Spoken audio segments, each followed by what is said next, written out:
வணக்கம், இது முத்து ரியாக்ஸ். நாம் இன்னைக்கு பார்க்க போகிறது கூலி படத்தோட ரிவ்யூ.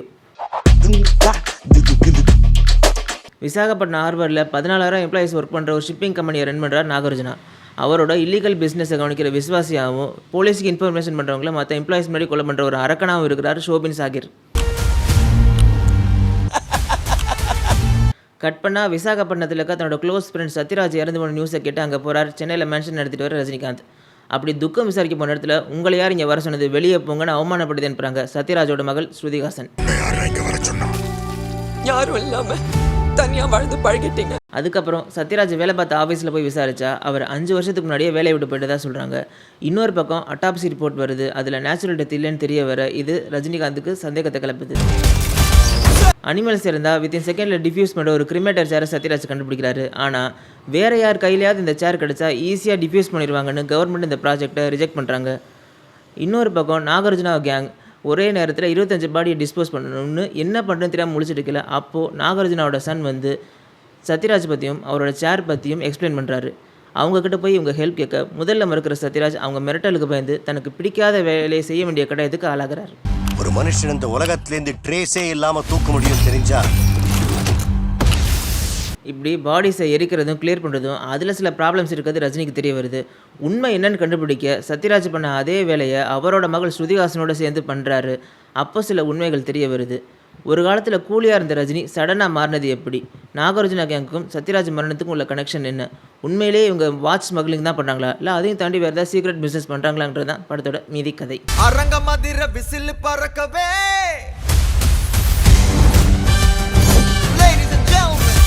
75 வயசுலேயும் ஃபுல் எனர்ஜெட்டிக்காக நடிச்சிருக்கார் ரஜினிகாந்த்.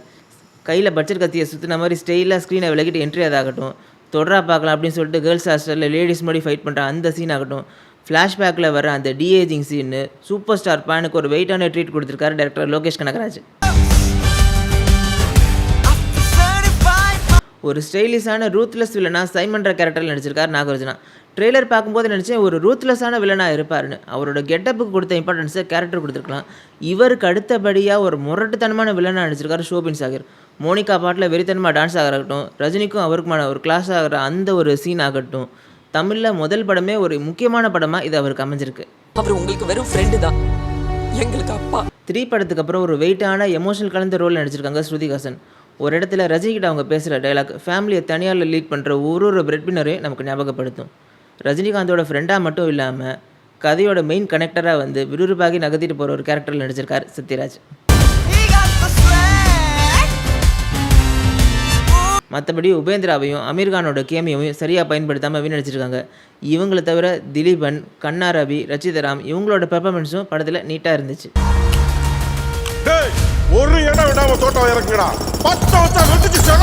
ஆர்ட் டைரக்டர் சதீஷ்குமார் ரஜினியோட மேன்ஷன் ஹார்பர் விசாகப்பட்டினத்துலேருந்து வர செட்டை பிரமாதமாகவும் போட்டிருக்காரு.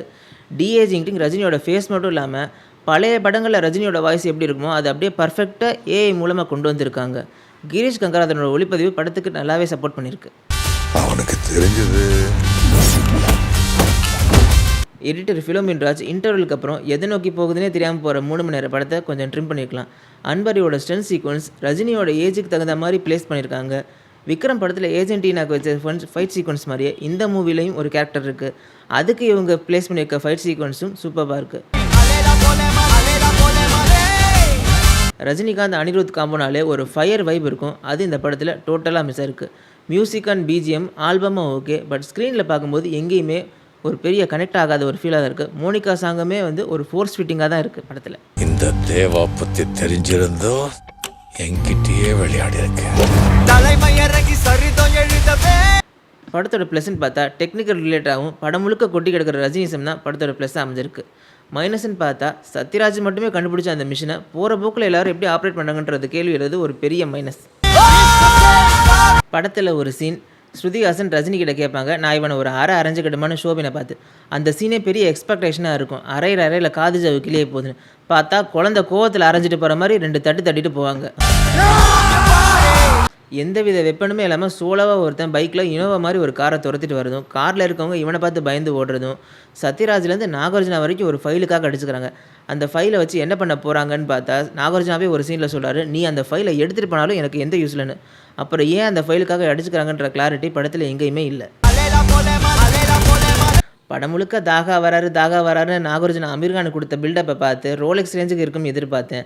ஆனால் ஹெலிகாப்டர்லேருந்து ஹஸ்கி டாகோட அவர் என்ட்ரி ஆகிறத பார்க்கவுமே தெரிஞ்சு போச்சு இவர் கிங்டம் இல்லைல்ல கிண்டர் ஜாய்வீரன்னு.